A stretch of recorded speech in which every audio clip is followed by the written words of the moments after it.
अस्सलाम वालेकुम दोस्तों, कैसे हो? मुझे उम्मीद है कि आप सभी सही होंगे। आज जो हम बात करने वाले हैं काफ़ी इंपॉर्टेंट जानकारी है जो कि बात करने वाले हैं कुवैत के बारे में। कुवैत में रहते हैं, कुवैत की खबरों से हमेशा के लिए अपडेट रहना चाहते हैं, वीडियो को देखते रहें। यहाँ पर हम बात करेंगे ईद के हवाले से, नमाज के हवाले से, गिरफ्तारी, चेकिंग और हम बात करेंगे फ्रॉडबाजी के हवाले से। तो आपने सतर्क रहना, सावधान रहना।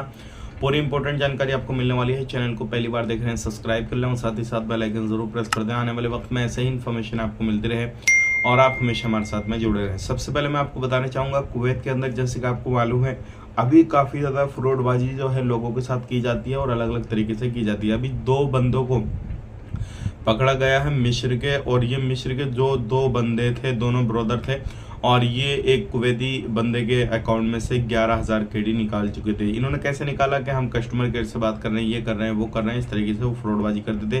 काफ़ी समय से ये कामकाज कर रहे थे। इनको दोनों को 2.5 साल की सज़ा सुनाई गई है और इनके ऊपर फाइन वगैरह लगा के फिर इनको बाद में फिंगर करके कुवैत से निकाल दिया जाएगा। तो इस तरीके से अगर आप कामकाज कर रहे हैं, कुछ भी इलीगल एक्टिविटी कर रहे हैं, या फिर आपके पास में कोई कॉल वगैरह आता है, किसी भी तरीके का मैसेज आता है और आपसे आपकी पर्सनल जानकारी लेता है, तो सावधान हो जाएं, सतर्क हो जाएं। किसी को भी आपने अपनी पर्सनल इन्फॉर्मेशन, पर्सनली जानकारी नहीं देनी है। इस चीज़ का ज़रूर आपने ध्यान देना है। बात कर लेते हैं यहाँ पे अगली खबर की तरफ। जो अगली खबर आ रही है निकल के वो आ रही है ईद को लेकर। ईद की नमाज जैसे कि आपको मालूम है बुधवार की ईद होगी।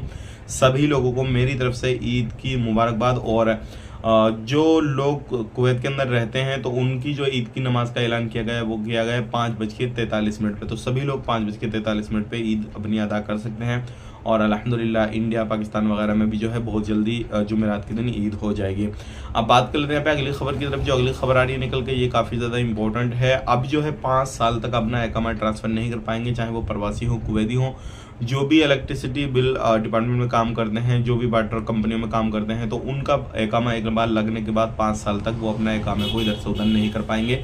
इस चीज़ का ध्यान रखें। इकामा लगवाने से पहले इन चीज़ों को ज़रूर ध्यान देना, क्योंकि फिर बाद में आप अपना इकामा इधर से उधर ट्रांसफ़र नहीं कर पाएंगे। ये काफ़ी ज़्यादा इंपॉर्टेंट जानकारी है। बात कर लेते हैं यहाँ पे अब अगली खबर की तरफ। जो अगली खबर आ रही है निकल के वो आ रही है चेकिंग को लेकर। काफ़ी ज़्यादा लोगों को जो है इस टाइम पकड़ा जा रहा है। और पकड़ा किस चीज़ पे जा रहा है? क्योंकि वो जो लोग हैं छूट का गलत फ़ायदा उठाने की सोच रहे हैं। मतलब उनके दिमाग में ये चल रहा है कि छूट आ गई है तो हम कहीं पे भी काम करें, कैसे भी करें, कोई भी हमें नहीं पकड़ने वाला। लेकिन ये गलत फहमी है। जो छूट है वो काम कराने के लिए है, मतलब अपना घर जाने का काम या अपना खुद को लीगल करने का काम, उस चीज़ के लिए छूट है। आपको काम काज करने के लिए छूट नहीं दी गई है कि आप कहीं पे भी काम काज करें जो छूट का मौका चल रहा है, ऐसा बिल्कुल नहीं है। तो इस चीज़ का आपने ज़रूर ध्यान देना है। तो यही थी आज की कुछ इंपॉर्टेंट इन्फॉर्मेशन जो कि मैंने आप तक शेयर कर दी।